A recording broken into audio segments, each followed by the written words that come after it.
Esos mismos jóvenes que sufrieron en sus carnes los recortes laborales, la falta de oportunidades en aquel periodo del 2011 al 2015, esos jóvenes son los que hoy, preocupados, ven como esta nueva crisis, que es sanitaria pero que también es económica y social,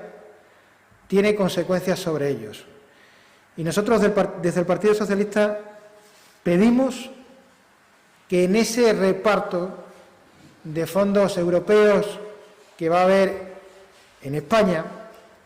un objetivo prioritario sean los jóvenes de este país. Ellos no pueden ser los paganinis de la crisis social y económica. Y, por tanto, desde el Partido Socialista de Extremadura